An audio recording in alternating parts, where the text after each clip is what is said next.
Hello everyone and welcome to another entry in our Community Cast series. In this match, we're going to have a showdown between Professor Pone, who's going to be playing the Greenskins led by GRIMGOR Ironhide. And he's going to be facing off against Sarmation and the Warriors of Chaos, and it looks like they're going to be helmed by the Mountain God himself. So guys, let's jump right into this match and have some fun. So for Professor Pone in the front line, it looks pretty standard protocol. He does have a very heavy core of Black Orcs, which are by far probably the best choice against the Warriors of Chaos. They trade very efficiently with almost all Chaos Infantry. Obviously, I think they will lose 1-1 with Chosen, but with 50 weapon strength, they're going to put a dent in pretty much anything they fight on the Chaos roster. There are a couple things they will struggle against, maybe some Shaggus, or, Chaos Trolls can actually do pretty well against Black Orcs, but, immunity to Psychology, just really bashy in the front line. I think they're a very good choice. On top of that, it looks like Professor Pone does also have the Crimson Killers. So a unit we have not seen on this channel in quite some time, but if they don't get Fate of Unicast on them, these guys can definitely be a lawnmower. I mean, they have the dual-wielding great weapons. And, that would be something that would be really interesting to see if we could actually see the metrics and rates of attack and number of swings and all those kind of hidden mechanics. But I have seen these guys do some pretty heavy lifting and 52 weapon strength, obviously much better stats than standard Black Orcs, I think. 42-36, 36-26. So yeah, definitely a little bit better. 5 more armor and better leadership. So we'll see how these boys do. On top of that, Professor Pone, he's going hard in the paint. He also has a Giant, so the Giant is going to be following up the Crimson Killers, and wherever these guys make impact on the Chaos ranks, it's going to be definitely going to be some trouble. And for his Lord, he does have GRIMGOR Ironhide, another Lord you don't see terribly often, but GRIMGOR did get some buffs relatively recently. I think it was in the Rise of the Tomb Kings DLC. They gave him like a mass increase and made him harder to knock over. Plus, he has 500 weapon strength now. He used to have, I think, 450 or 475. So, I mean, he's slow. That's his downside. So if he's able to sit and fight something and just kind of, wah his little heart out, he's going to be good. But if he has to chase stuff, that's where you run into problems. So we got GRIMGOR, Broken Tusk Mob in the back to fight Chaos Knights and other monstrosities that the Chaos Gods can bring upon the lands. So we're going to see how these Broken Tusk boys do. He does also have the Rusty Arrows, and it looks like some regular Goblin Archers over there. Some more on the far side, so a traditional Goblin firing line is going to be protected by the Broken Tusk Mob. And I think that's almost it. No, he does also have an Orc Caster. So I was going to be like, Pone, you got to bring a caster, man, but he does. He does have an Orc Shaman. So he has, it looks like Ere We Go, as well as Fists of Gore. Pretty standard stuff. And for Sarmation, in the front line, he does have a couple Chaff units. So he has Chaos Marauders just to absorb the initial shock of the Greenskins. Definitely going to get munched on by those Black Orcs, but I see the direction he was going. And if there were skirmishers, so if Pone was... A lot of Greenskin players do spam like a bunch of Wolf Riders with the Wolf Rider Archers and the Magi Marauders and things like that. So having the Chaos Marauders to kind of deal with those and chase them around is a good idea. Secondary line. So this kind of caught me off guard a little bit because I'm of the opinion that you should typically bring great weapons against Greenskins because Chaos Warriors with great weapons, number one, they're going to be able to fight Black Orcs. They will lose, but they'll put a dent in them, and they also cost less, so it ends up being relatively effective. And, even if the Orcs go with, like, Savage Orcs and happen to go with, like, Boys and stuff like that and Goblins, at least they have high armor, so they'll still be durable. But looks like he went with the shielded variant. I mean, and again, in his defense, these boys do have 52 melee defense, so they will hold pretty damn long against whatever they're fighting, perhaps allowing the Shaggus and some of his other resources to do the heavy lifting.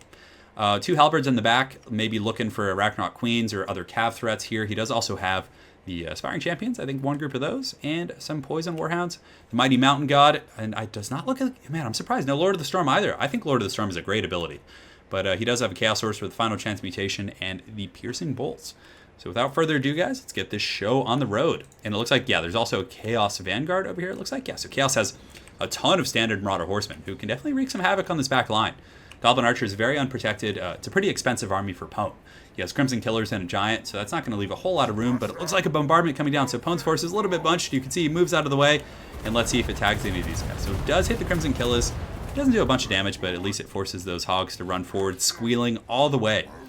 So it looks like in the back line, the Chaos Marauders, unfortunately, are going to get a freebie there. Definitely a very sneaky Vanguard from Sarmation here, and the poor lads, the lads were not ready this time, so they're going to be sent flying, and I know you guys all appreciate slow-mos. And having gone back recently and played a couple of the other games like Shogun and even looking at Attila and having the early access to Thrones of Britannia, like Total War does charge impacts so damn good. Total War Warhammer, excuse me, compared to some of the other titles. It is just, you really feel it, and just seeing the units fly, it's just, it's so great. But the Broken Tusk Mob is going to run back squealing, probably going to be intercepting this big horde of Chaos Marauders as they do run down the Gobos.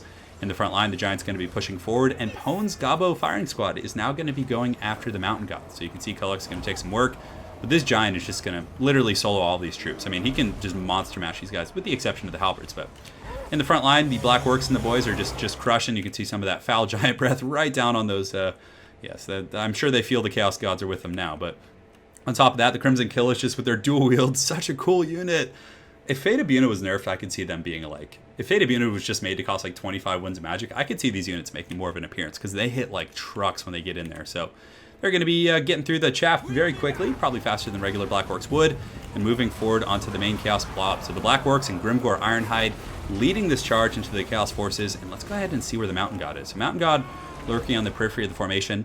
So he probably realizes that he can't win the middle here against, you know, Grimgor, Giant, Crimson Killers, just all kinds of firepower. So it looks like Sarmation is going to be committing to this flank of Black Orc. So he's going to try and overwhelm this formation with Kolek. He's probably going to use the Poison Hounds to pressure the back line, but it looks like the Broken Tusk Mob did get their clutches on the Marauder Horsemen. So if the Marauder Horsemen do kite back, they're going to be able to out-kite and probably do some good, you know, kiting damage in the meantime to these Broken Tusk Mob boys. But it looks like they're actually in melee mode. Probably from, you know, having fought the goblins there, so they're going to stay in there and just take an unnecessary beating here. So, but yeah, the Broken Tusk Mob takes a little bit of work, losing 2 models, but ultimately a very, very good trade for the Professor opponent. So in the front line, you can see the Giant does have Ere We Go, but there's a lot of Chaos Forces here, and, you know, with the high melee defense, I suppose the Halberds also bring the armor piercing to the table. Plague of Rust is being... Oh, okay, so maybe he was thinking Plague of Rust and then use regular Chaos Warriors. I kind of like that. That's kind of cool. So he gets the Plague of Rust off, making the Chaos Warriors much more effective. Colette coming in to the cookie jar, and it's going to start smashing some of these poor lads right here. Also, another very good play by Sarmation. He's able to get his Poison Hounds and surround this Orc Shaman. So losing your Shaman this early in the game is going to be very tough. I mean, he still probably has at least like 6 or 7 spells to cast, assuming he doesn't die. But the Poison Hounds are very good for sniping casters. They're going to poison it. It's not going to be able to get away, and they should be able to drag the poor Orc Shaman down into the mud. So the big Wah, Grimgor, he's coming in. The War Boss, he does get a nice little karate chop on Kolek, and Kolek's going to have to flee. Honestly, Grimgor is a beast in melee. I think Kolek would smash him one-on-one, but like considering the circumstances and the fact that Kolek is pretty low, he's going to have to flee. And also the Giant's hot in pursuit here. In the meantime, the Black Orcs and the Crimson Killers, let's see how they're doing in the front line. Let's get a nice little close-up so you can hear the Orcs getting busy. Looks to be a very atrocious battle for sure. Aspiring Champions providing that encouragement aura to the Chaos Warriors. And of course the support of the Lord of Metal. So it looks like he's been overcasting these bombardments here. And you know, it does add up. It's not like the most damage, but over the course of a long battle, it is going to do pretty well. The Rustiers obviously trying to target Kolek do get a little bit overextended and pulled into the front line. A very, very easy mistake to make. And it looks like the Wild Hogs did chase most of the Marauder Horsemen off. There's a couple groups here, so Marauder Horsemen looks like they're, you know, feasting on these goblins, which is pretty useful stuff. But the Broken Tusk Mob does take some damage. But right now, you can see Professor Pone immediately pathing after Kolek's Sun Eater, realizing he's one of the more pertinent threats often left on the battlefield. But this is bad. In the back line, there's not really too many tools left to defend the Broken Tusk Mob. The Squealing Boys had to go chase the Marauder Horsemen, some of those other tools here, and that ultimately left open these Chaos Warhounds and some of these other troops to just get in the back line. So unlike Savage Orc Air Boys and Orc Air Boys, they're not going to be able to defend themselves against Hounds. They're just going to get feasted on. Kolek, of course, getting into the Rusty Airs, and as well as that Chaos Caster. I'm not sure what happened to the Orc Caster. Let's see if he actually is... Oh, it looks like he's pretty shattered. So yeah, he's shattered off the battlefield, and more bombardment's coming down. So right now, guys, just a dead even battle. This Chaos Giant... excuse me. This Chaos Giant doing a very, very good job just kind of monster mashing the Chaos Infantry, Aspiring Champion. Some of these other troops are just taking a ton of work. And the Broken Tusk Mob, of course, getting a great rear charge, which is going to be really nice. Because the rear charge penalty, I think, is like 14 or 13 to 15 leadership. I can't remember the exact number. I know it's in that ballpark. So Chaos Marauders and Chaos Warriors who are already fighting a Giant are going to buckle. You can see 18 Marauders here, Chaos Warriors routing, Chaos Warriors routing. Everyone is buckling. The Crimson Killers up to 111 kills, which is great against Chaos. I mean, that's mostly against heavily armored tanky infantry. So we'll go ahead and fast forward a little bit. You can see the Warriors of Chaos are just going to kind of buckle under the pressure of the Greenskins here in the middle. Professor Pone's Giant doing a pretty good job, but Sarmation's forces over here doing a very good job, and he's able to push through with these halberds and, you know, kind of apply additional waves of pressure. Marauder Horsemen coming back into the picture, which is going to be good against the Giant, assuming the Hog Boys don't actually catch them and just punish them off the battlefield. But it looks like these Wild Hogs might get in there, but they're trying to pepper down the Giant before they go. But yeah, the Broken Tusk Mob should be able to massacre those guys.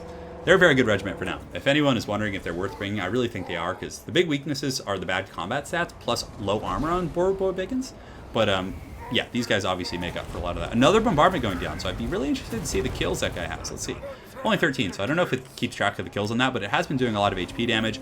Grimoire obviously able to lend his aid to the Crimson Killers, who are now up to 123, and they are just, these Crimson Killers are just lawnmowing through everything that they get their clutches on. Yeah, it's such a cool looking unit. But they're able to work through some of these Chaos Warriors who are now starting to waver and buckle. But the big issue being is that Kolek is still around. He's still lurking and having a good time. The Giant's in okay shape, but Kolek, 1 or 2 attacks on this Giant should be able to kind of potentially rout him here. Let's see where he goes. So he's going to go in. GRIMGOR's coming in hot. It looks like Kolek does have 2,700 HP, down to 26 from a couple broken Tusk attacks, and he's going to have to flee. So just too close to call. There's a lot of Chaos Forces coming back. If we look, you can see there's some Marauders, Aspiring Champions over here. There's some Halberds. 30 Halberds is enough to do, some pretty good work against this Giant in an isolated environment. So if Kolek can kind of just ride around and just take out some of these, Greenskin forces, there might be a chance. But again, Professor Pone probably going to rout these Hounds and then get this caster right here. So, man, they're just exchanging blows here. But it looks like the Chaos Caster is able to run away. But the Broken Tusk Mob, is it going to chase the caster? It looks like it does. So they get pretty much a full surround on this caster just about. And they should be able to rout him and hopefully chase him off the battlefield. You definitely don't want to let him live because, he does have those Burning Bolts and a couple other tools and Plague of Rust that would be very helpful. So over here, you can see that GRIMGOR and the Giant are fighting back-to-back against the remnants of the Chaos Warriors. Some of the Rusty Airs coming back online, shooting into the Hounds. So, but Kolek can probably polish off the Broken Tusk Mob now. He's able to come in after the Hounds and the Chaos Caster soften him up. And GRIMGOR's coming in. He's shouting. He's got his Foe Seeker ready. 48 speed, that's really fast, man. He's got wheels right now, but there's no way he's catching this 4-legged hoofed beast. So Kolek gets in there, gets a nice little smash on the Rusty Airs. And Marauder Horseman coming in the 4th quarter with a really nice charge. That's probably also going to pin GRIMGOR. You guys notice, old GRIMGOR from Warhammer 1 probably would have gone flying right there. But with the new mass increase, he was able to stand and keep fighting, which I think is really cool. Gets a couple chops there, but looks like the Warriors of Chaos have finally broken this pocket of Greenskin forces, and there are no Greenskins coming back. It's basically just GRIMGOR versus the world, and all of a sudden in a matchup where it looked like there was ample Greenskins, there isn't really right now. So GRIMGOR is just pushing in, he's going after the blob, and he's just going to have to fight, just yelling profanities and having a good time the entire way.